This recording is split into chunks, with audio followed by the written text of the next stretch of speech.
decir, ahora sí, vamos a empezar a combatir la corrupción. Yo creo que la mejor narrativa sería empezar a tomar decisiones hoy, con ejemplos concretos que la gente entiende. Yo entiendo que el tema de la integridad es evitar que en el futuro haya corrupción, pero hoy la gente entiende cosas más concretas. Por ejemplo, entiende que los funcionarios públicos presenten sus 3 declaraciones. Yo sinceramente creo que esa es la parte menos relevante de un programa anticorrupción. Pero me parece que simbólicamente hablando y en términos de narrativa, en términos de explicación de la gente, es fundamental ese tema. Es una cuestión de cierta congruencia que la gente sí va a captar y entender. Por eso ese tema de 3 de 3 me parece que narrativamente hablando es fundamental. ¿Qué otra cosa es fundamental? Que haya transparencia. En México la transparencia no se ha traducido en rendición de cuentas ni en menor corrupción. Pero es algo que la gente comprende. ¿Qué otra cosa la gente comprende? Los ahorros. Yo siempre he comentado que los ahorros que puede hacer el Senado en materia de viáticos son insignificativos en proporción al presupuesto egreso de la Federación, pero son fundamentales en términos de la narrativa y del ejemplo que ustedes pueden dar afuera. El prohibir los viajes en clase de negocios es fundamental, es una cuestión de dignidad que ustedes, que son los que están legislando, deben dar. Si eso no ocurre, la narrativa de la prevención es irrelevante, nadie la va a entender. La gente entiende o que se tomen medidas simbólicas hoy muy importantes o que todos los malos acaben en la cárcel mañana, pero eso depende de muchos factores. Yo sí creo, además, creyendo en la prevención más que en el castigo ex post, que hay tantos casos pendientes que las autoridades responsables y el Congreso mexicano deben tomar una decisión ahí y no estar esperando a que concluya toda la fase legislativa para empezar a actuar. Y aquí la omisión fundamental es de la Cámara de Diputados. La Cámara de Diputados en el tema de la Auditoría Superior de la Federación ha sido omisa en las últimas décadas y en los últimos años para darle curso y dar vigilancia a que las denuncias de hechos, por ejemplo, lleguen a buen puerto. Y esta es un indicador que puede ayudar a la narrativa. La otra es empezar a tomar medidas en avances puntuales en materia administrativa que para un público más atento pueden significar que la narrativa va caminando. En lugar de estar esperando que la Fiscalía especializada en contra de la corrupción sea una realidad que está retrasada, creo que el Congreso debió haber tomado medidas presupuestarias desde hace 2 o 3 años para fortalecer la unidad de servidores públicos, que será la que se convierta en esa fiscalía. La Secretaría de la Función Pública requiere una reingeniería interna para fortalecerla, sus unidades de responsabilidades, la unidad de investigación, el tema de tecnología es muy insuficiente y no se ha tomado una decisión. De tal forma que creo yo que la narrativa de la prevención puede funcionar dentro de 20 o 25 años cuando la gente se dé cuenta que los malos pagaron sus pecados o que los políticos han tomado el ejemplo en su comportamiento cotidiano y que en este momento desafortunadamente lo que hay que hacer, y digo desafortunadamente porque a veces estas cosas no significan un cambio dramático pero son importantes, lo que se tiene que hacer es predicar con el ejemplo y aquí debo reconocer que el Senado con mucho retraso, muchísimo retraso, aprobó finalmente hace unos días un mecanismo de reorganización administrativa que es muy positivo. Creo que no hay que celebrarlo tanto porque finalmente están más o menos en norma, pero vaya, es mejor de lo que había antes, pero creo que simbólicamente podrían hacer mucho más en temas que presupuestariamente son irrelevantes, pero que simbólicamente ayudarán a la narrativa. Gracias. Gracias, doctor. Antes de darle uso a la palabra, yo coincido en muchas cosas, doctor, y estoy seguro, la verdad es que sería mucha presunción decirle que de manera rápida usted y yo vamos a poder ver, porque así lo creo, que el Congreso, no solo el Senado, va a cambiar de manera exponencial o ha cambiado de manera exponencial. Será otra Cámara de Diputados y otra Cámara de las Senadoras a la que conocimos. Eso a lo mejor tendremos que esperar todavía terminar la legislatura, unos 3, 4 años, y sentarnos a revisar. La verdad de las cosas es que el manejo presupuestal que se daba en la Cámara de los Senadores está cambiando exponencialmente. Habrá manera de saber de manera concreta por grupo parlamentario cuánto dinero recibió y en qué se gastó. Nos ha costado trabajo, muchísimo trabajo, pero me parece que serán maneras de ver diferente al Congreso después de lo que ha hecho este este Senado de la República, y considero que parte de la narrativa pues empieza por lo que hacemos nosotros, ¿no? La verdad es que estar construyendo marcos normativos para los demás niveles, sin que el Senado sea un ejemplo de ello, pues hablaba de una incongruencia, ¿no? Conocen las resistencias que tuvimos, pero sin duda creo que el Congreso va a cambiar y está cambiando de manera exponencial. ¿Quieren hacer el uso de la palabra para una última reflexión?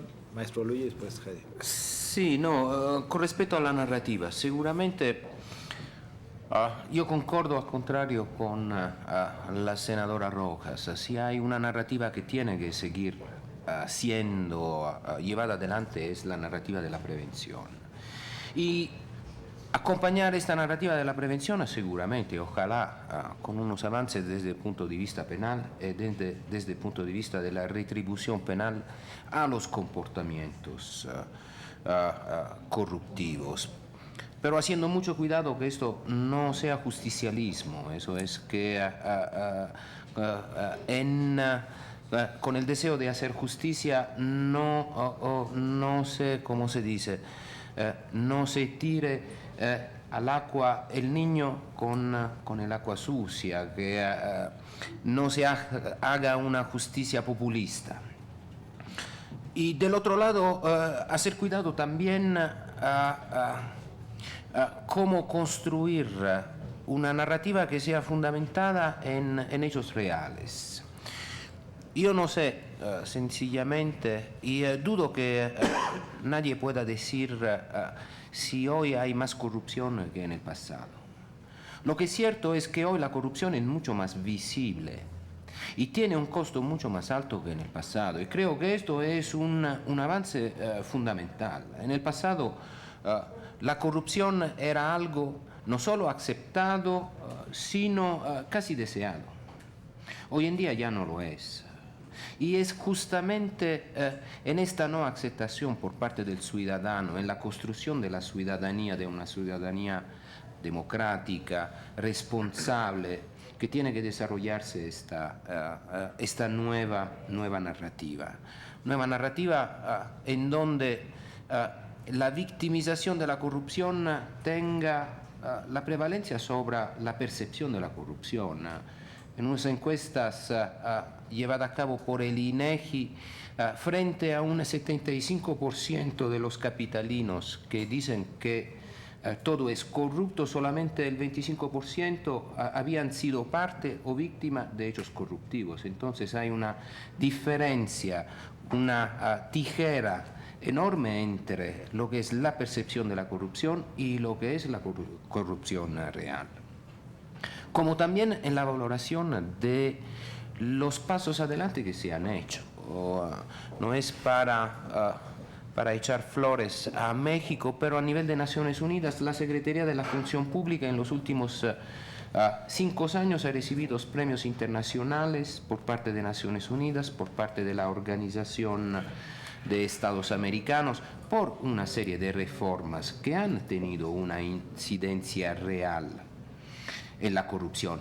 Que no sea suficiente, eso es cierto. Pero construir sobre el construido todavía es posible. Yo creo que esta narrativa debería ser fundamentada sobre lo que se ha hecho y cómo se puede mejorar. A través también de la implementación de las reformas y a través de una construcción también de participación política que es siempre más responsable. Hoy en día los partidos pagan por los hechos corruptivos de sus propios representantes. Y esto creo que también es otro discurso, otra arista que tiene que ser desarrollada por los partidos políticos. Gracias, maestro. Decía Heidi. Sí. No sé si puedo dejar de reaccionar ante los premios recibidos por la Secretaría de la Función Pública. No sé si los premios hablan bien de la Secretaría de la Función Pública o mal de las Naciones Unidas, ¿no? O sea, habría que revisarlo. ¿Sí? No, pero sobre el mecanismo de reorganización administrativa, decir que efectivamente es un avance muy importante, pero también recordarnos que tenemos pendiente todo el trabajo en materia de la Alianza para el Parlamento Abierto, Hace un par de años tuvimos un foro muy interesante, un seminario aquí en el Senado, que básicamente se hablaba de cómo dejar de ser candil de la calle y empezar por la casa. Entonces también hacernos un llamado, son muchos procesos, son muchas reformas, pero abrir canales de participación institucionales en la Cámara de Diputados y el Senado, seguir transparentando no solamente los recursos que reciben los grupos parlamentarios, que sin duda es fundamental, pero este tipo de ejercicios que ustedes lo han internalizado muy bien y lo llevan a la práctica, no se da en todas las comisiones, no se da en todos los procesos, incluso los propios ejercicios de dictaminación, si uno revisa los documentos legislativos, no está claro quién hizo los aportes, cuáles fueron las posiciones, cómo se llegaron a la toma de decisiones. Entonces, valdría la pena que retomáramos ese compromiso, la conformación de una comisión bicameral. Hay mucho más voluntad y mucho más compromiso en el Senado que lo que hemos encontrado en la Cámara de Diputados. Pero aprovechar todavía el tiempo que les queda a ustedes que tienen la sensibilidad de llevar a la práctica estos ejercicios para seguir avanzando en la materia. Ustedes saben que ahí estamos Transparencia Mexicana, Fundar, Visión Legislativa, un conjunto de organizaciones que tenemos un índice y que tenemos criterios muy claros de cuáles son las acciones y las medidas que podrían tomarse sin necesidad de reformas legislativas para avanzar en abrir el Congreso. Solo eso. Y por favor, Los premios de Naciones Unidas fueron para Compranet. Compranet es una plataforma electrónica en materia de procurement que funciona y fue instalada en el 2012. Y el otro es la reducción de los trámites administrativos por parte de función pública. Entonces, a través de esa reducción de trámites administrativos, México avanzó de más de, si no me equivoco, 20 o 30 lugares en la clasifica del Banco Mundial en Doing Business. No sé si Naciones Unidas hizo algo bueno o malo. Lo repito. Premiar lo que vale o lo que se hace bien, yo creo que no sea suficiente, eso es cierto. Si no, no estaremos aquí hablando de la reforma constitucional en materia de corrupción. Gracias, para cerrar, Cenedas, para alusiones otra vez. Sí, bueno, gracias. Pues comentar, es que el tema del sistema anticorrupción, o sea, evaluarlo y tener la visión a partir de estas legislación que estamos construyendo, pues es solamente una parte, o establecer a partir de una narrativa tampoco, porque el tema de transparencia y rendición de cuentas es un tema que debe ser transversal a todo acto de gobierno. Entonces, creo que en ese sentido hemos avanzado, y no reconocerlo, bueno, pues también estamos partiendo de un punto erróneo que no nos lleva a una conclusión y a una evaluación y establecer unas metas objetivas. Tenemos el tema de adquisiciones que se ha venido viendo. Estamos trabajando también sobre una ley de obra pública en el cual el tema de transparencia también está inmerso. El de rendición de cuentas, la Ley General de Contabilidad Gubernamental. Entonces, es un tema transversal que coadyuva a esto. Entonces, yo creo que el esfuerzo que se ha hecho sí es de reconocerse, y debe reconocerse para poder, como lo dije, tener también metas y una ruta objetiva de qué es lo que nos hace falta, a lo mejor qué es lo que hemos hecho incompleto, qué podemos complementar, qué podemos hacer. Y bueno, pues también es estimulante, ¿no? Yo creo que para todos reconocer los esfuerzos que se han hecho en este tema.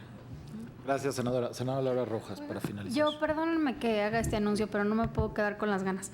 Ya está aprobada por este Senado una reforma a la ley orgánica para crear la Comisión Bicameral de Gobierno y Parlamento Abierto, que presentamos e impulsamos precisamente los mismos senadores que estamos aquí sentados, exactamente. Que no somos entonces, es que sí, que nadie nos quiere en el Senado, pero bueno. Entonces, hago este anuncio porque organizaciones de la sociedad civil, Luis Carlos también, que tiene una voz muy potente, etcétera, nos pueden ayudar a que en la Cámara de Diputados se apruebe. Ya estaba a punto de salir el dictamen a finales del año pasado, estaba agendado para aprobarse en la comisión, no sé qué pasó, lo bajaron de último momento. Estamos haciendo pues los esfuerzos para que se apruebe y ojalá nos puedan ayudar también desde fuera para empujar para que la Cámara de Diputados apruebe esta reforma a la ley orgánica del Congreso y tengamos una comisión bicameral de gobierno abierto, parlamento abierto, que después nos dimos cuenta que debería de llamarse Estado abierto, pero bueno, eso ya es otra discusión. Y es importante pues porque justamente para ir aterrizando todos estos compromisos que además México hizo en el marco de su participación de la Alianza por el Gobierno Abierto, y bueno, entonces está pendiente eso. También está pendiente, que yo creo que eso sí lo vamos a hacer hasta el siguiente periodo, una propuesta de reforma a la ley orgánica que esperaríamos que hiciera esa comisión ya conformada, pues de reforma a la ley orgánica para establecer estos mecanismos de parlamento abierto ya muy claros para el Congreso mexicano. Por último, México ha sido muy comprometido y muy activo en este tema a nivel internacional, no solo a nivel del gobierno, sino también a nivel de los parlamentarios. Precisamente en un mes más o menos tenemos nuestra Asamblea General de la Unión Interparlamentaria, que es esta especie de ONU de los parlamentos. Yo soy delegada y junto con un colega británico estamos organizando un seminario precisamente de Parlamento Abierto, y dije que era anuncio y tal cual es anuncio, y porque esa es otra de las cosas. Los medios de comunicación siempre publican cuánto nos costó el boleto de avión, pero por más que sacamos boletines, que publicamos informes, etcétera, jamás publican qué es lo que fuimos a hacer fuera. Entonces, ese también es un problema pues que ya está más allá del alcance un poco de nosotros, pero a través de los medios como el canal del Congreso, la página de internet, ahí están los informes. Les aseguro que la mayoría de los senadores que viajamos vamos a trabajar, nos bajamos del avión, dormimos unas pocas horas, con jet lag y todo, no es queja, pero así es, llegamos a trabajar y hay un sinnúmero de iniciativas, resoluciones, propuestas de parlamentarios mexicanos en los organismos internacionales que estamos replicando muchos de los temas y este no es la excepción. Entonces, gracias por el anuncio, presidente. Largo. Gracias, senadora Laura Rojas. Agradecemos mucho al doctor Ugalde, al maestro Antonio Luigi Macitelli y a la licenciada Heide Pérez, como siempre, de acompañarnos y de estar prestos a las invitaciones que les hace el Senado de la República. Son de gran cuantía y son muy importantes para nosotros siempre escucharlos y atender las observaciones que nos hacen. Muchas gracias. Gracias. Y tomamos un minuto para despedirlos y para que nuestros invitados vengan para acá.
de México Evalúa y profesor investigador de la Escuela de Gobierno del TEC de Monterrey, a nuestra amiga la doctora Ana Laura Magaloni, profesora investigadora de la División de Estudios Jurídicos del CIDE, y al licenciado César Alejandro Chávez Flores, visitador general en la Procuraduría General de la República. Bienvenidos, como siempre, a este Senado, y pues le daremos el uso de la voz a la doctora Ana Laura Magaloni. Aquí, ¿verdad? Sí. Pues felicidades a las comisiones Anticorrupción y Participación Ciudadana, de Justicia y de Estudios Legislativos por esta convocatoria, y gracias a los senadores Pablo Escudero, Laura Rojas y Alejandro Encinas por invitarme. Me parece que este es un momento increíblemente interesante. A mí me gustaría ser legisladora.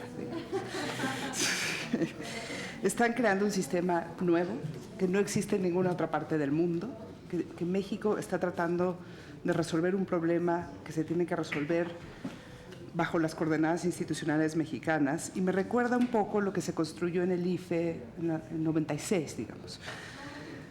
En ese caso se trataba de construir un árbitro electoral creíble, y ahora se trata de construir un entramado institucional que asegure la prevención, detección, control y sanción de los actos de corrupción. Me parece muy importante que, jugando con esta analogía con el IFE, que entendamos que cuando se configuró el IFE, los partidos de oposición, los que eran en ese entonces los partidos de oposición, eran los claros ganadores de la nueva regulación. Y en este caso, me parece que el sistema anticorrupción está diseñado para que todos sean perdedores, entre comillas. O sea, no me parece que es en el lado de las autoridades donde están los ganadores inmediatos, sino que la tienen los ciudadanos.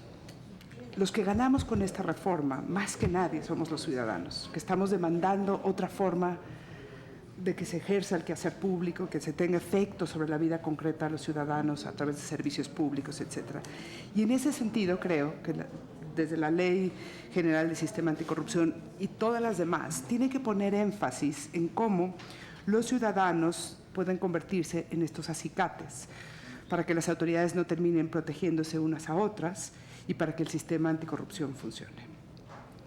Me gustaría tomar estos 10 minutos para analizar una pieza clave de este sistema, que es la Fiscalía Especializada del Combate a la Anticorrupción. Como se comentó la senadora Laura Rojas, esta no está en el paquete legislativo que estamos analizando, pero sí creo que hay cosas que introducir para fortalecer el desempeño de esa Fiscalía. Y me gustaría empezar desde por qué creo que el diseño normativo de la Fiscalía no va a dar los resultados esperados y qué se podría hacer a nivel legislativo para irla apuntalando. Es claro que un sistema anticorrupción es mucho más amplio que la persecución y sanción de los funcionarios corruptos, pero también no me parece que haya un sistema que funcione si no es una amenaza. La amenaza penal no es creíble para todos, digamos. Y es más, si esa parte del sistema no funciona, me parece que no se va a lograr legitimar el sistema, digamos. O sea, la ciudadanía está esperando sanciones.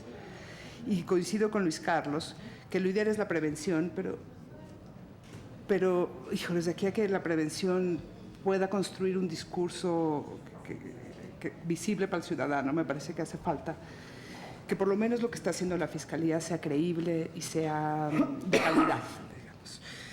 Y ello me lleva a recordar una conversación que tuve hace tiempo con Alberto Binder. Alberto Binder es uno de los grandes especialistas en el sistema de la reforma a la justicia penal. Y él ha estado en todas las reformas en América Latina y lleva 20 años sobre este tema y ha visto todas. Y le pregunté, Alberto, ¿cuándo consideras que el sistema de persecución y enjuiciamiento penal realmente se ha transformado y ha dejado atrás su pasado autoritario? Y Binder me dijo, cuando las fiscalías logran acusar y enjuiciar con éxito casos de corrupción de la élite política y económica. En ese momento, me explicó Binder, se sabe que el sistema penal ha adquirido la autonomía política que requiere para funcionar en un contexto democrático. Entendí perfectamente es que la amenaza de castigo sea igual para todos, que no importa quién seas, cuánto dinero tengas, ni a quién conozcas, que esa amenaza sea igual y que nadie pueda manipular el sistema, nadie pueda decir a este no y a este sí. Eso es lo que le genera la autonomía a la fiscal. Eso es lo que tiene que hacer un sistema penal profesional, digamos. Entre paréntesis, el fuero constitucional me parece que rompe con este principio de la amenaza de castigos creíble para todos, pero dejemos el fuero porque ahí no se han logrado consensos.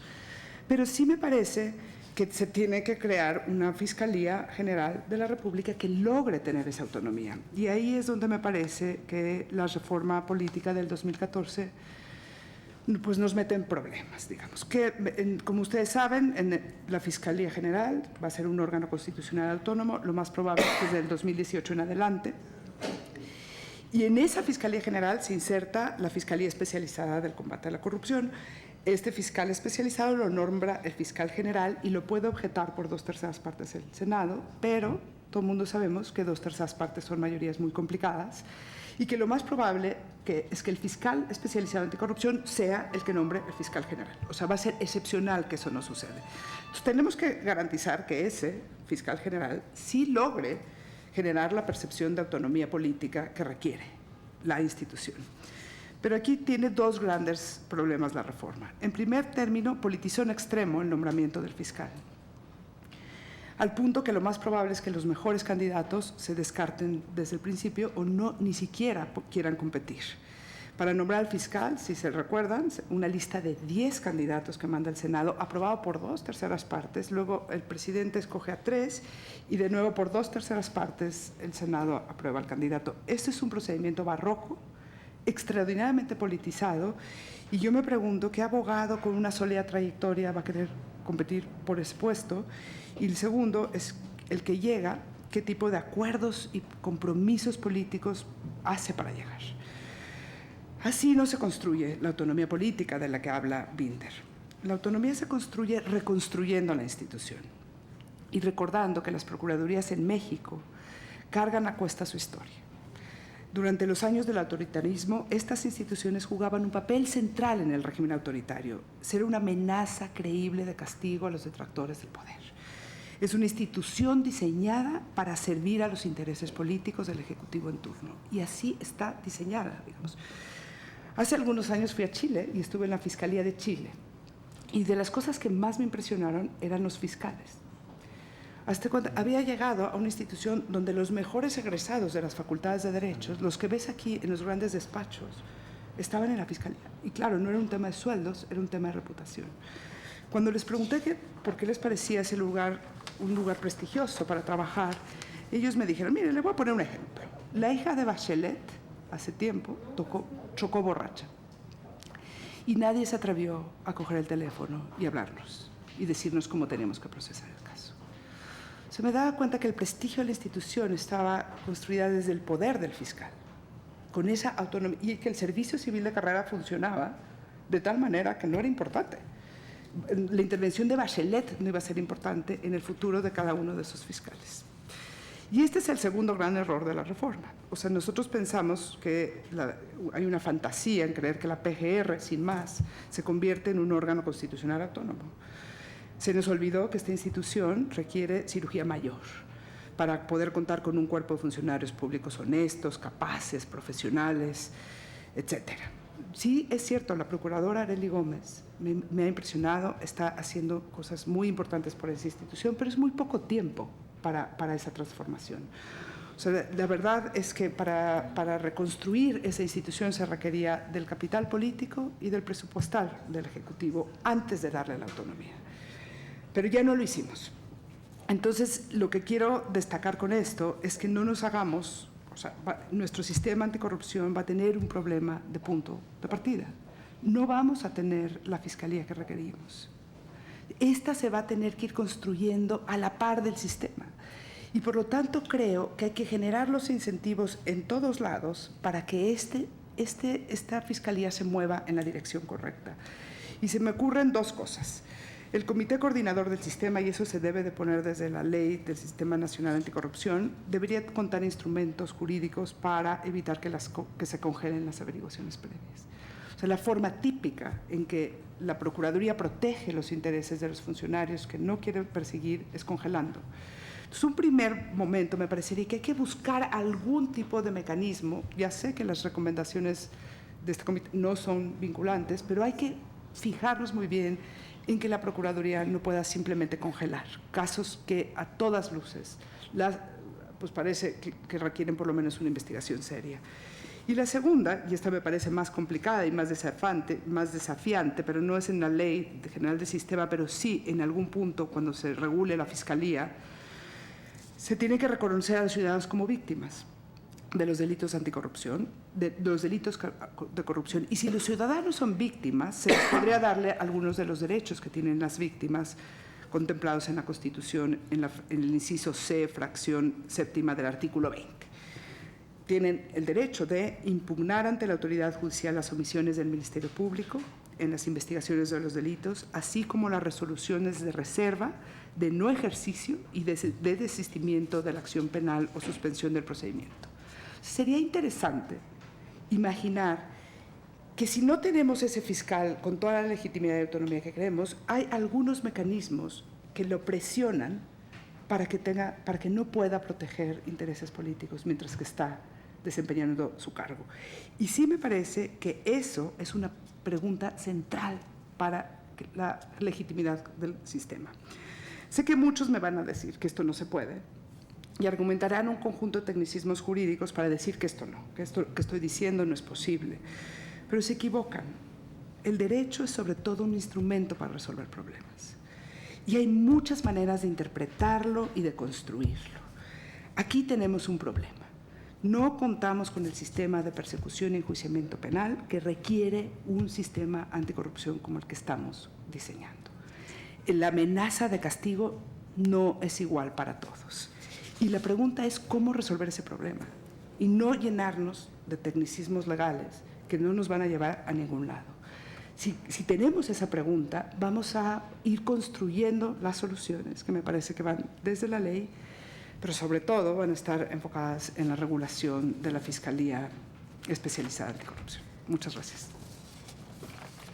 Gracias, doctora Magaloni. Doctor Marco Antonio Fernández.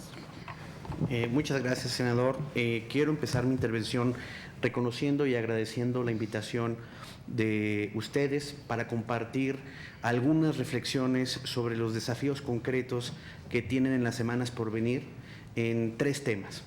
En el tema, sobre todo, de la Ley General de Responsabilidades, brevemente la parte de la Ley General del Sistema Nacional Anticorrupción, que sé que algunos de los colegas de la sociedad civil ya compartieron varios de los puntos que hemos trabajado en conjunto sobre este tema, y observaciones complementarias para poder lograr avanzar en la implementación y el adecuado funcionamiento del Sistema Nacional Anticorrupción. Como bien saben, diversas organizaciones de la sociedad civil y de la academia hemos trabajado en conjunto esta iniciativa ciudadana que está en el proceso para poder recabar las firmas necesarias para presentarse formalmente ante el Congreso. Su nombre popular es Ley de 3 de 3 y es más allá que solo la publicidad de las declaraciones patrimonial de conflicto de interés y de impuestos.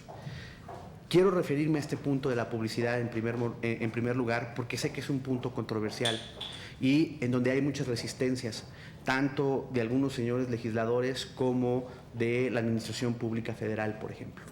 Y sí creo que es necesario ubicar la discusión en una perspectiva comparada de México con el mundo.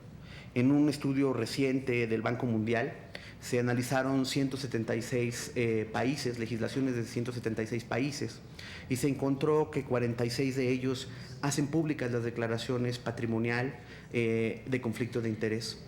Y en concreto se pusieron a analizar las declaraciones de los congresistas y encontraron que las democracias consolidadas, donde se hace pública esta información y donde los medios de comunicación ejercen su libertad con profesionalismo, esta publicidad tiene varias virtudes. Por un lado, sí está correlacionada con menores niveles de percepción de corrupción, porque la publicidad permite activar mecanismos de la sociedad civil para precisamente, si detectan alguna anomalía, poder activar los mecanismos jurídicos respectivos y entonces hacer investigaciones si es el caso. Y en ese sentido también es importante ver que este instrumento, la publicidad de las declaraciones patrimoniales de conflicto de interés y de impuestos, son una herramienta fundamental para los buenos funcionarios públicos, senadores. O sea, sabemos, y están ahí las encuestas, que hay una percepción de la población que dedicarse al servicio público es algo denigrante, que servidor público pareciera que es sinónimo de corrupción, y sabemos que eso no es así, que hay muchísimos funcionarios públicos que son honestos, que son profesionales y tratan de hacer lo mejor posible su trabajo para el bien del Estado mexicano. Esta publicidad de este instrumento es precisamente una protección de dignidad para esos buenos funcionarios públicos. Entonces, por eso es la insistencia en la publicidad de estos instrumentos. La iniciativa trae dentro de la importancia de la publicidad de la información un apartado para que se pueda hacer un registro de los funcionarios públicos sancionados, que esté operado por el Secretariado Técnico del Sistema Nacional Anticorrupción y que por lo tanto tiene que establecerse la obligación que tanto los jueces del Tribunal de Justicia Administrativa como los jueces en la parte penal reporten, una vez que esté la sentencia firme de los funcionarios sancionados, los nombres de estos funcionarios sancionados con el expediente completo, y que esa información sea pública y de consulta para poder hacer decisiones, por ejemplo, de contratación del servicio público en las distintas instancias del Estado mexicano. ¿Y por qué es importante tener todo el expediente? Porque es necesario poder diferenciar entre un funcionario público sancionado por una falta menor, por ejemplo, que presentó su declaración no a tiempo, del funcionario público que sí nos debe de preocupar, que está acusado de mal uso de los recursos públicos, abuso de la función pública y demás. Y si tenemos el expediente completo y es público, precisamente las autoridades encargadas de las contrataciones futuras de los funcionarios públicos tendrán mejores elementos para poder distinguir entre este tipo de funcionarios. Entonces, eso consideramos que es fundamental dentro de la parte de las propuestas de la ley de responsabilidades. También es importante complementar este registro con un registro efectivo de las empresas que han sido sancionadas por también incurrir en actos de corrupción. Y la iniciativa ciudadana recoge lo que ustedes enfatizaron en la reforma constitucional y con lo cual coincidimos, que para que haya un acto de corrupción no solo se circunscribe al sector público, sino que implica a personas morales y a miembros del sector privado que propician o se benefician de los actos de corrupción, y por eso la iniciativa establece sanciones que deben de hacerse contra las personas morales que son partícipes de estos actos. Consistente con la preocupación que ustedes tienen de la necesidad de incentivar la denuncia como una de las herramientas para poder tener mayor información de actos graves considerados de corrupción, es que la iniciativa establece, copiando de lo que ocurre en las mejores legislaciones en la materia, por ejemplo la norteamericana, mecanismos de dos tipos. Por un lado, de poder disminuir penas en caso dado de que estas personas cooperen con las autoridades en las investigaciones de casos de corrupción, y por el otro lado establecer, como ocurren en otras legislaciones en el mundo, mecanismos que los denunciantes incluso se puedan beneficiar de los recursos que recupere el erario precisamente de un acto de corrupción, obvio, limitado a un 10% o a un porcentaje que podamos sentir que sea sensato, pero que precisamente sirva de herramienta para incentivar precisamente la denuncia como un aliado en las investigaciones en materia de combate a la corrupción. Hay la necesidad ineludible que esta legislación establezca protecciones efectivas contra los famosos soplones o whistleblowers, y en ese sentido entender que un primer paso va a ser el mecanismo de protección legal, y sobre todo que las autoridades encargadas de tener estas atribuciones realmente las puedan implementar. El año pasado, por ejemplo, recuerdo cómo hacia noviembre más o menos, un funcionario público de la Ciudad de México denunció problemas de corrupción en las cárceles de la ciudad. Semanas después fue asesinado. Claramente el gobierno fue incapaz de proteger a quien estaba dispuesto con el valor de denunciar un acto de corrupción. Eso no puede ser aceptable y el marco jurídico y su aplicación correcta tienen que hacer que estas situaciones no se repitan, porque si queremos que precisamente tengamos aliados en la denuncia para las investigaciones en casos de corrupción, necesitamos garantizar la protección de esos denunciantes. Un punto importante que quisiera desarrollar tiene que ver con piezas legislativas complementarias que sé que están en el análisis, que no son parte de las 5 leyes que mencionaron al principio, pero que son fundamentales para la operación correcta del Sistema Nacional Anticorrupción. Me refiero en concreto a la Ley General de Archivos. La Ley General de Archivos es fundamental para que precisamente se tengan los documentos necesarios que forman parte de las investigaciones de casos de corrupción y se tienen que establecer muy claramente sanciones contra aquellos funcionarios que por alguna razón deciden tratar de tapar, perder, destruir o cualquiera de las formas que entorpezcan precisamente las investigaciones en materia de la corrupción. Hay un punto que sí creo que es importante también señalar, que tiene que ver con el papel de la transparencia.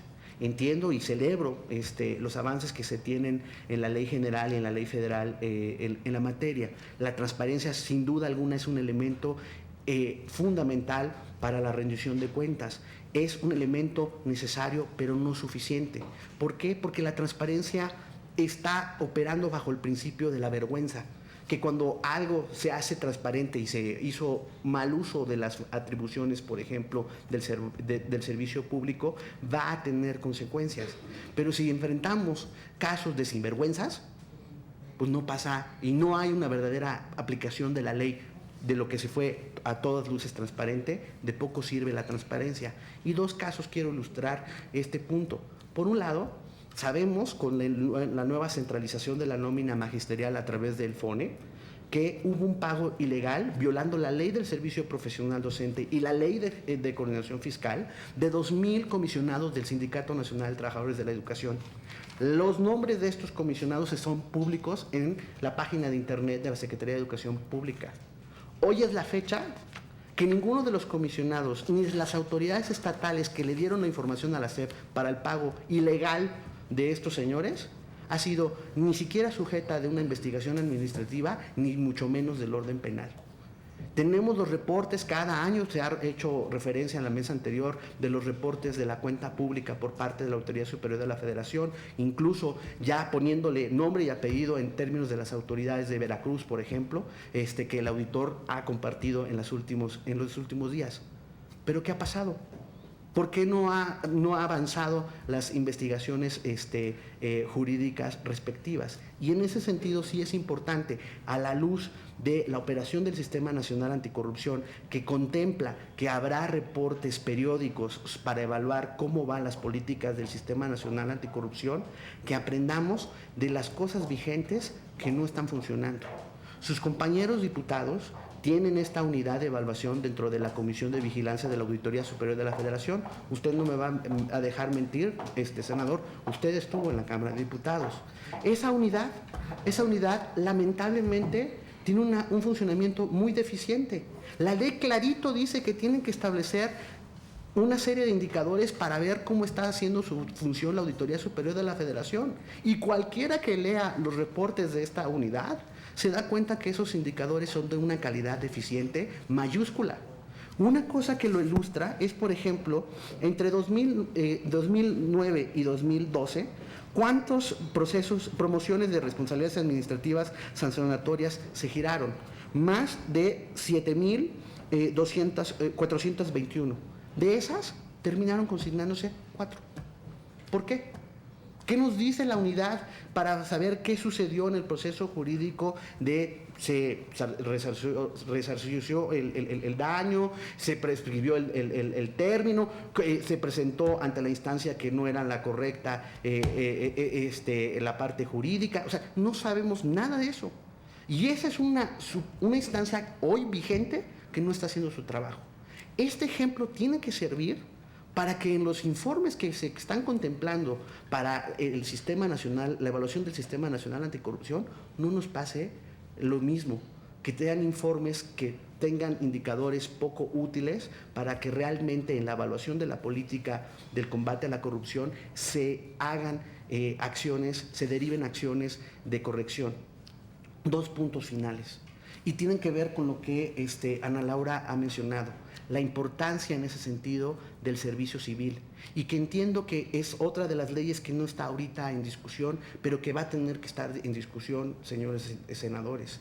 El artículo famoso 34 de la Ley del Servicio Civil de Carrera es abusado todo el tiempo para crear excepciones del concurso de las plazas.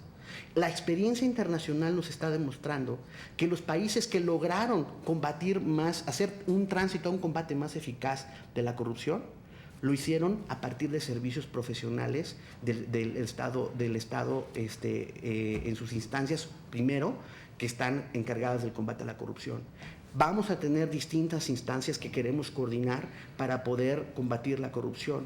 ¿Qué vamos a hacer en las legislaciones respectivas para realmente garantizar servicios profesionales en la integración de los elementos que forman parte de estas instituciones? El caso de la PGR es el que lo ilustra con mayor importancia el desafío.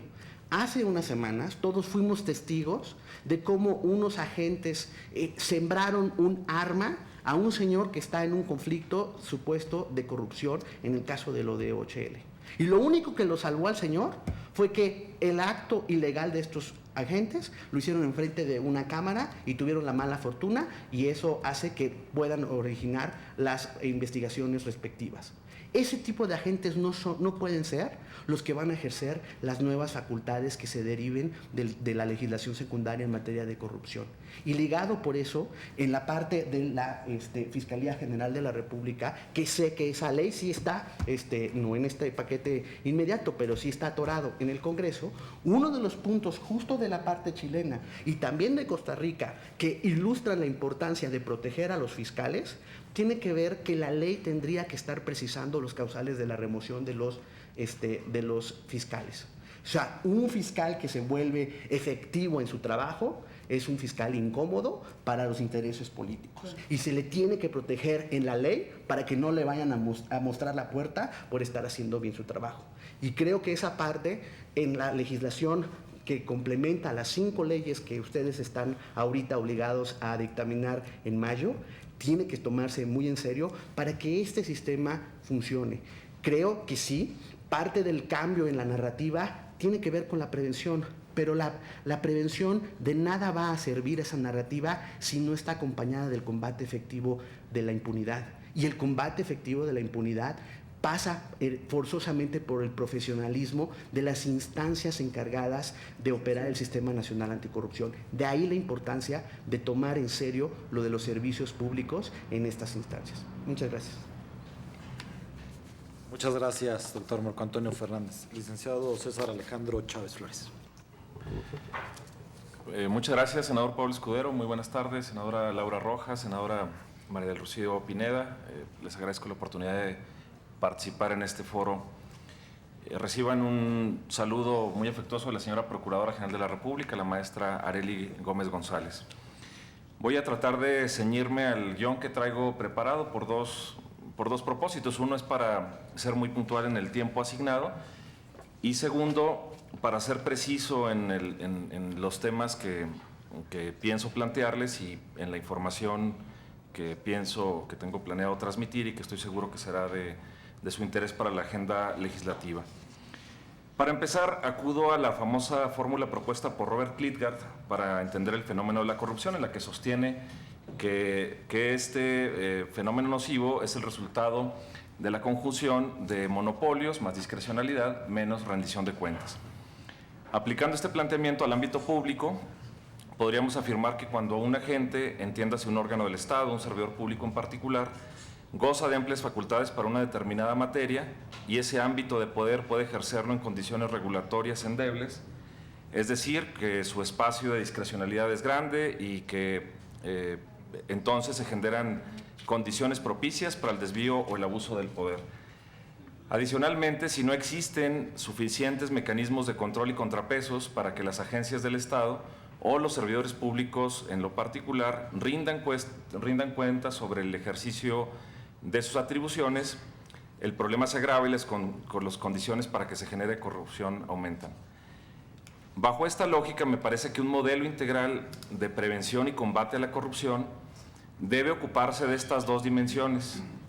Por un lado, la que está orientada a identificar los espacios en los cuales existen funciones monopólicas o de alto nivel de discrecionalidad en el ejercicio de funciones públicas, a fin de que sean reguladas con el propósito de disminuir precisamente esas características. Y por el otro lado, la dimensión que tiene que ver con el perfeccionamiento de los medios de rendición de cuentas del Estado y de sus servidores públicos.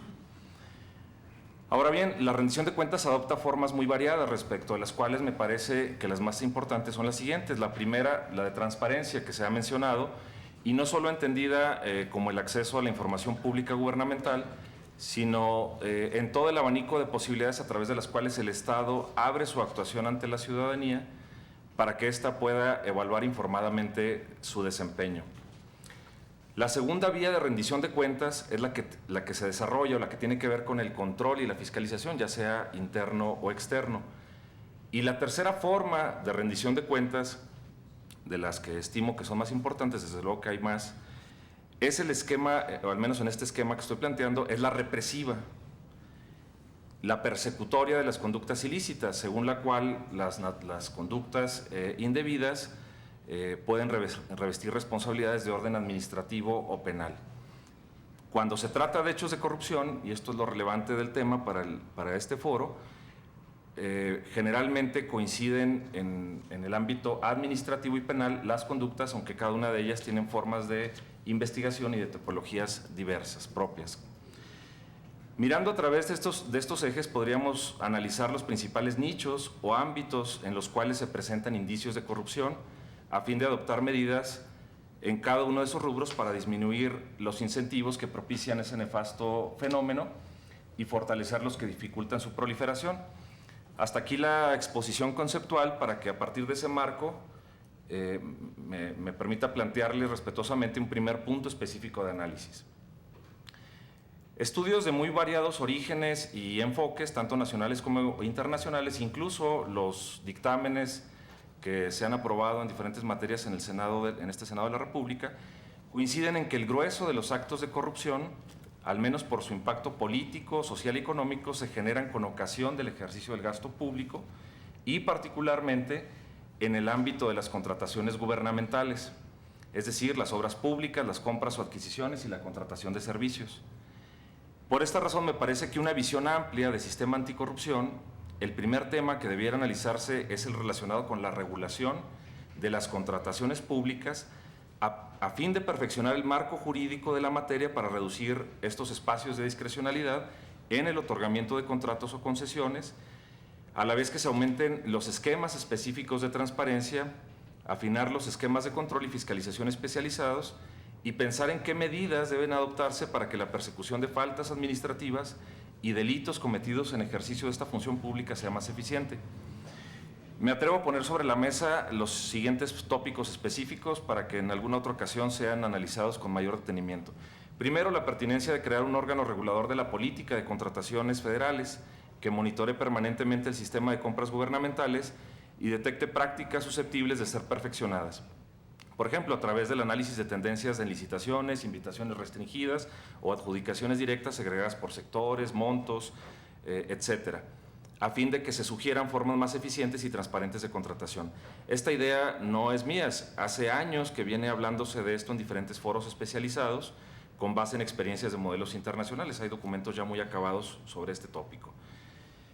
En un segundo aspecto sobre lo que tiene que ver con contrataciones públicas, propongo que se legisle para que la normatividad que regula las contrataciones de adquisiciones y obras públicas de todos los órganos del Estado, y no solo las del Poder Ejecutivo, como ocurre actualmente, estén previstas a nivel de ley, de modo que se limite la práctica que tiene lugar en diferentes órganos de darse a sí mismo su marco jurídico contractual, lo cual es evidente abono para la discrecionalidad, además de que atenta más allá de una opinión, pues este es una contravención directa contra un mandato constitucional. El 134 ordena que la regulación de las contrataciones públicas esté en una ley en sentido formal y material, es decir, es una materia sobre la que opera el principio de reserva de ley.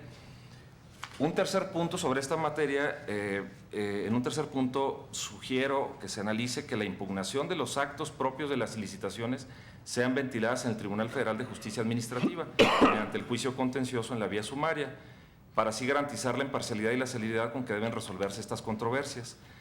La posibilidad de que los actos administrativos irregulares que ocurran en la adjudicación de contratos sean nulificados en una vía contenciosa clara y rápida es un ingrediente fundamental para el control jurídico de las contrataciones y disminuiría sin duda posibles actos discrecionales. Conviene decir que hoy en día estas impugnaciones, denominadas inconformidades, son resueltas por la Secretaría de la Función Pública y sus órganos internos de control.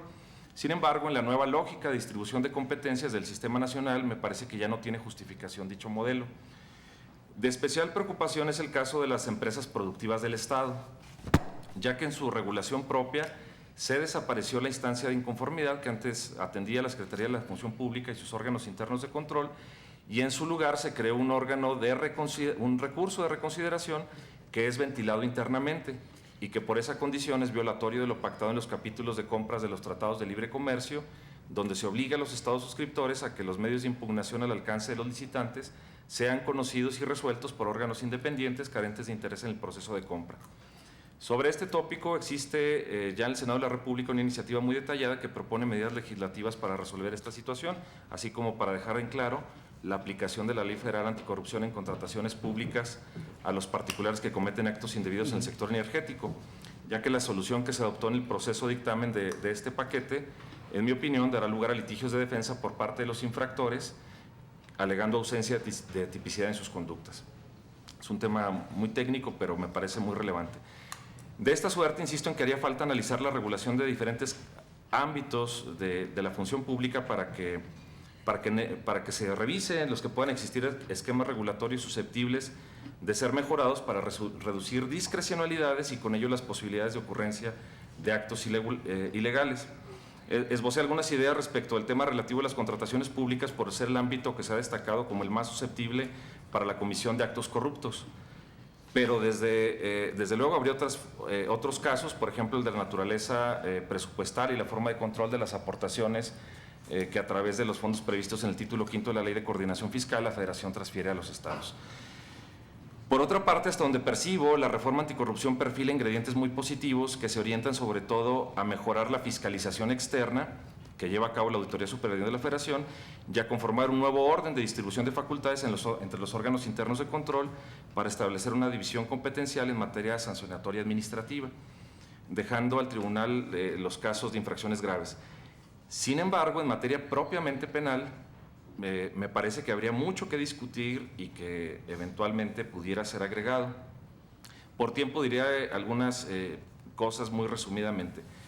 Primero debo compartirles mi preocupación personal porque los funcionarios y empleados de las empresas productivas del Estado, a mi parecer, quedaron fuera de la posibilidad de ser sujetos activos en los delitos de servidores públicos.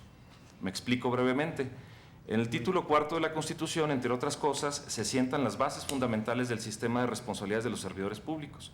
En su artículo 108 se indica quiénes serán considerados servidores públicos y en esa tipología no encuadra el personal de las empresas productivas del Estado, ya que esta nueva forma o figura de organización administrativa dejó de pertenecer a la Administración Pública Federal y tampoco no es un órgano constitucional autónomo. Luego, dado el principio de exacta aplicación en materia penal, sería complicado intentar encuadrar la calidad específica de servidor público que se exige como elemento normativo en los tipos delictivos previstos en los títulos 10º y 11º del Código Penal Federal, que es ejercicio indebido del servicio público, abuso de autoridad, uso indebido de atribuciones y facultades, ejercicio abusivo de funciones, tráfico de influencias, cohecho, peculado, enriquecimiento ilícito, entre otros. Así es, sí, señor, son delitos contra la administración administración de justicia, impartición de justicia por servidores públicos y por particulares.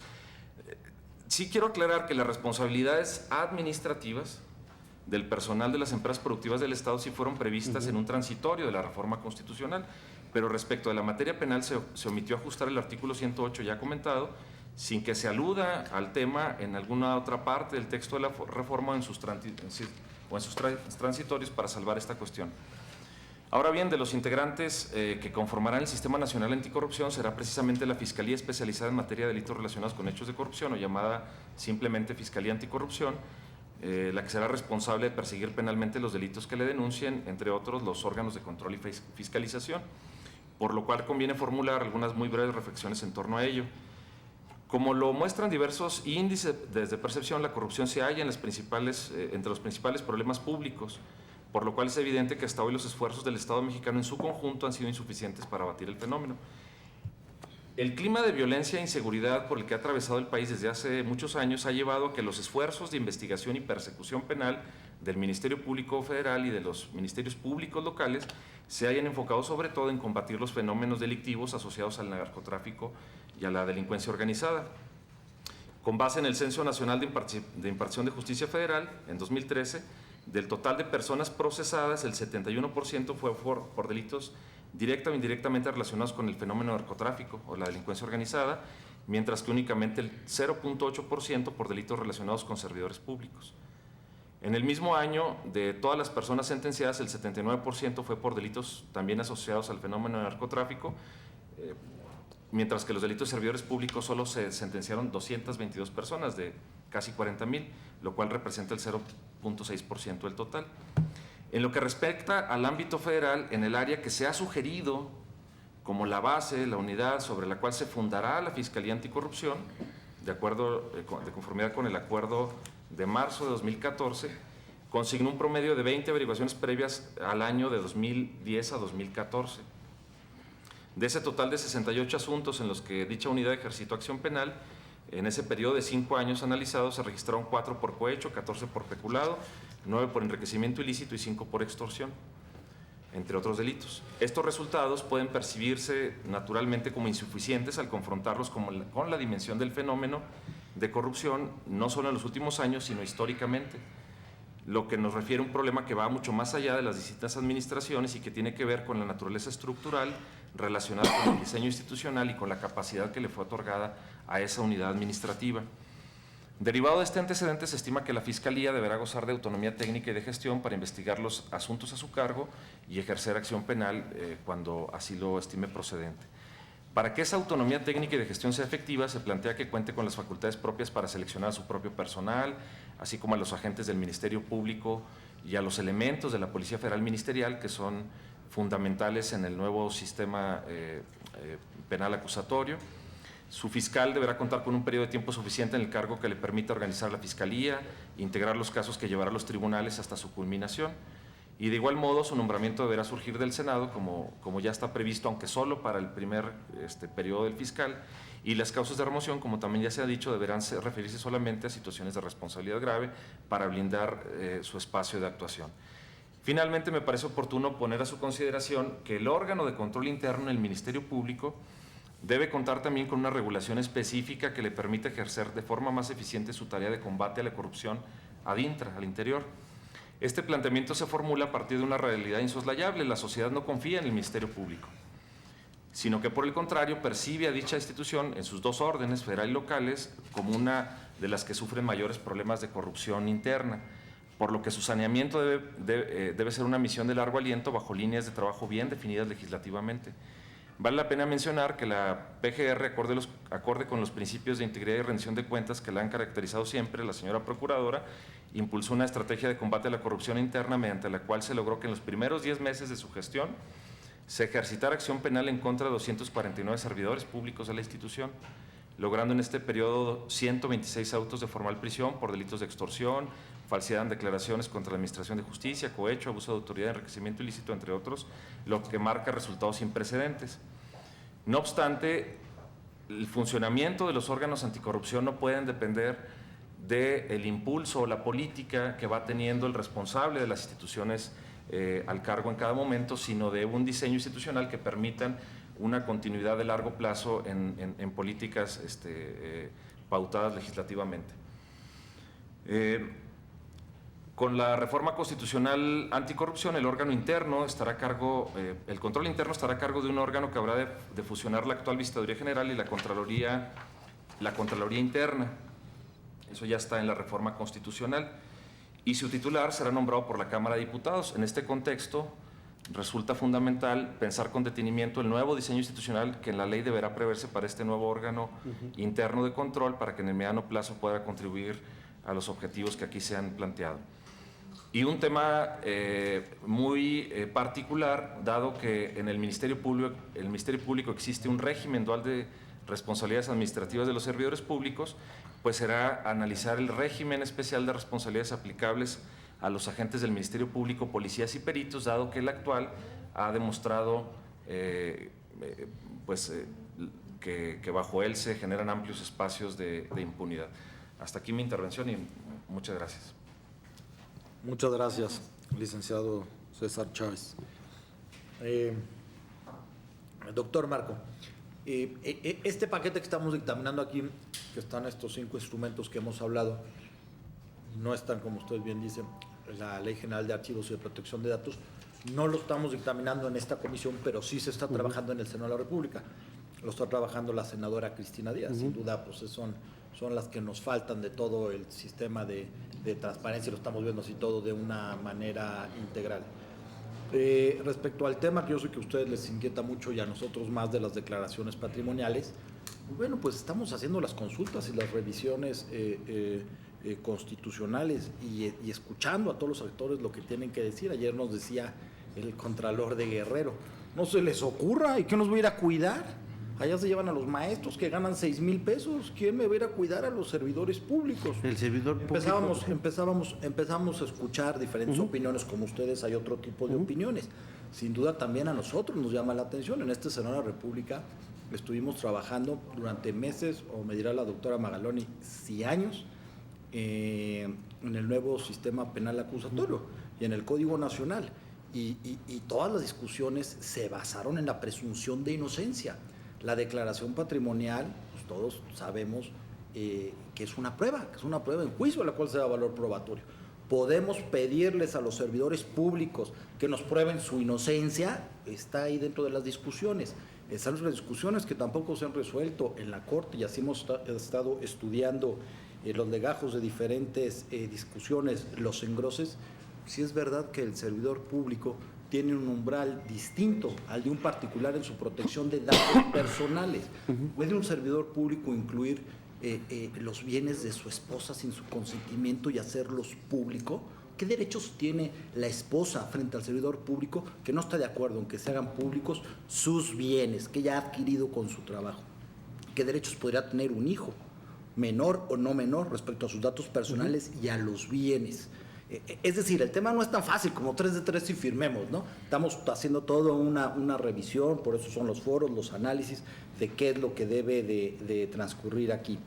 Doctora Magaloni, platicábamos cuando en aquellos foros de la problemática que usted veía y del miedo que teníamos si esta reforma en ese momento del Código Nacional no llegaba a buen fin.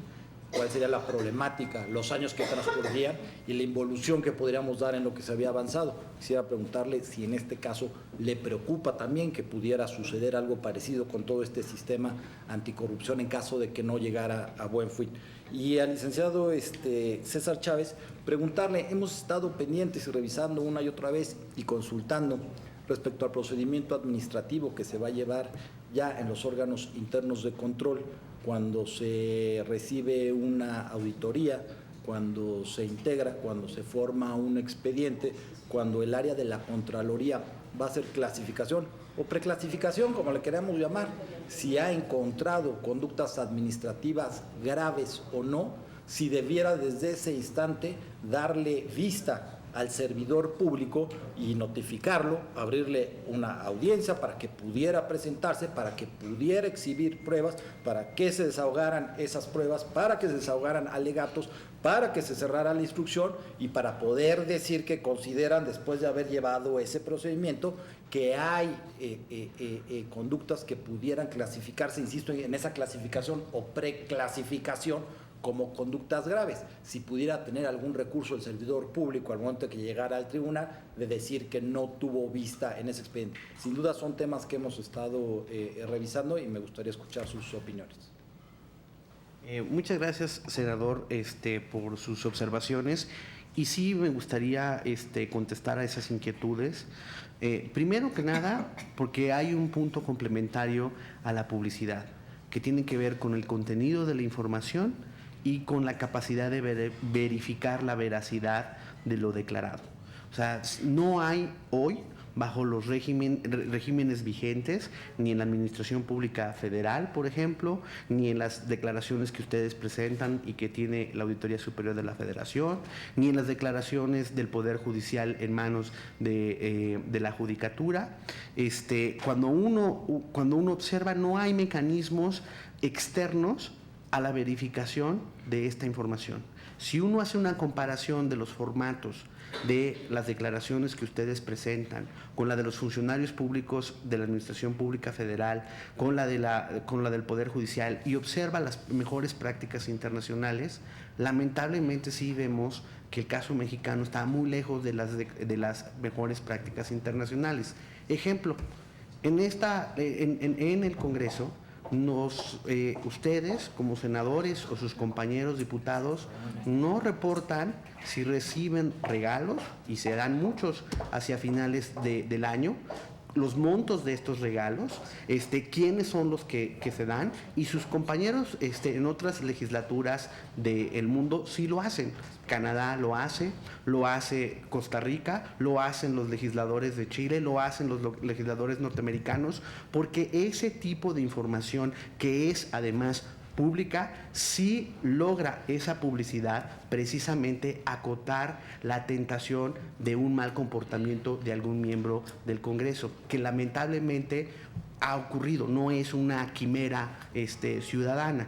En ese sentido, es por eso la insistencia de la publicidad y, sobre todo, insisto, del contenido, porque uno observa el detalle de la información que le requieren los formatos, y la verdad estamos muy lejos de tener información adecuada, y mucho menos las autoridades encargadas de recibirla tienen sus facultades para poder verificar la veracidad de la información.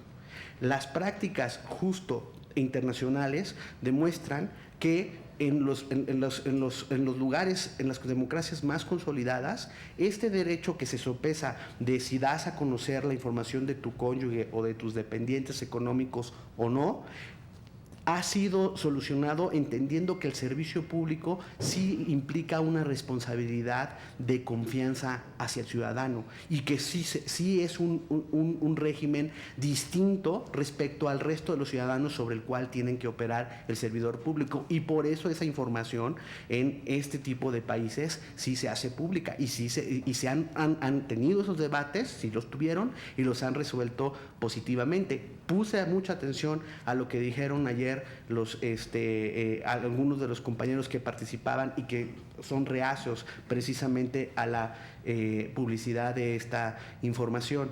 O sea, yo sí me preocupa que en esa reacción, desde mi perspectiva, sí pareciese que hay una defensa de excepción, de protección hacia el servidor público, que sí tiene, que rendir cuentas a la ciudadanía, y no es una presunción de culpabilidad. Por eso enfaticé en mi presentación que, justo sabiendo que hay muchísimos, y quiero pensar que la mayoría de funcionarios públicos honestos, la publicidad de este instrumento dignifica precisamente el dedicarse al servicio público.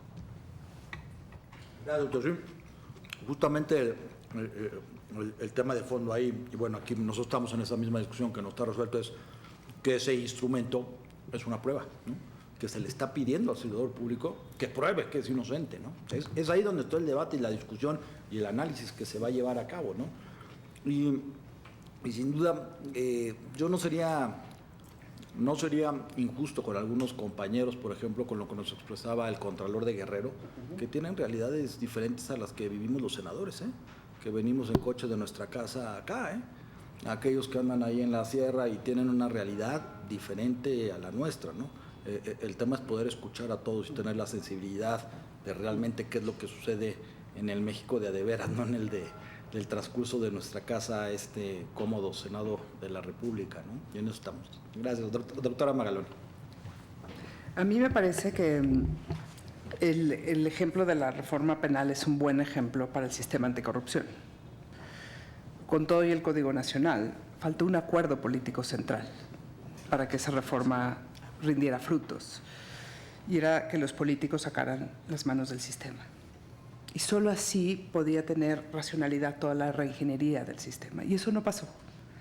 Entonces, tenemos un Código Nacional que hace unos avances y reformas muy variopintas, pero no vamos a tener un cambio significativo para el 2016 en algunas entidades federativas, las menos cambios importantes, pero en la mayoría no.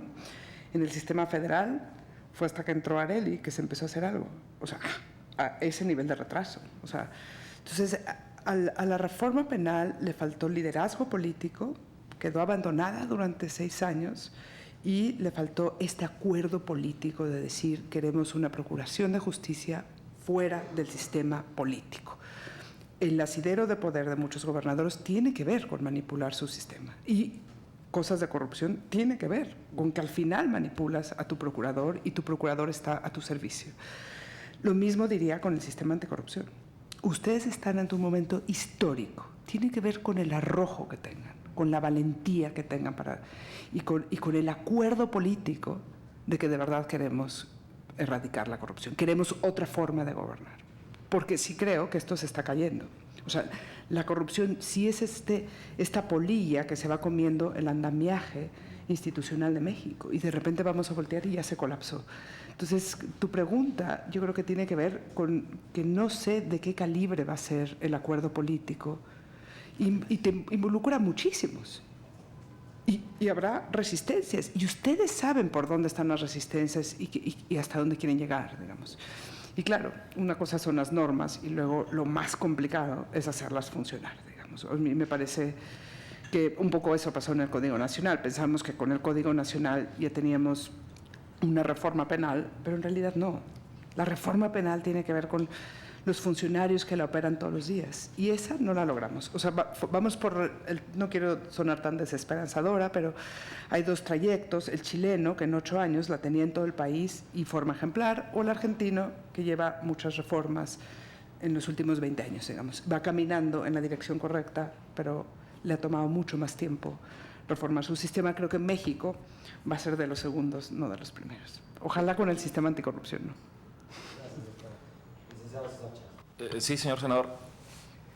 Bueno, a mí me parece que la evolución del derecho humanitario internacional, todo el avance que se ha tenido en los principios de derechos humanos, dentro de las cuales se han apuntalado principios como el de presunción de inocencia, no autoincriminación, etcétera.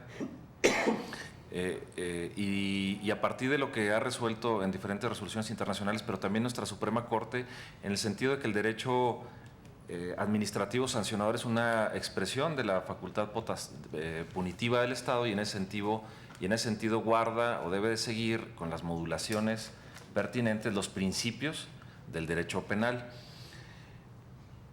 Menciono esto porque lo que usted plantea, señor senador, en el sentido de cuáles deben ser los derechos de un servidor público que está siendo investigado o en su momento sujeto a un procedimiento administrativo sancionador, me parece debe seguir en esta visión de derechos humanos que ha venido avanzando de forma muy clara en la materia penal. ¿Y esto qué significa? Por ejemplo, una disposición que al día de hoy está vigente en la Ley Federal de Responsabilidades, que establece que el servidor público que no comparece a la audiencia, se tienen por cierto los hechos atribuidos en su contra, como si se tratara de un litigio de orden civil traído de una controversia de orden civil, cuando el Estado está actuando en su carácter punitivo y tiene desde luego la carga de la prueba para revertir el principio de inocencia que opera en favor del servidor público.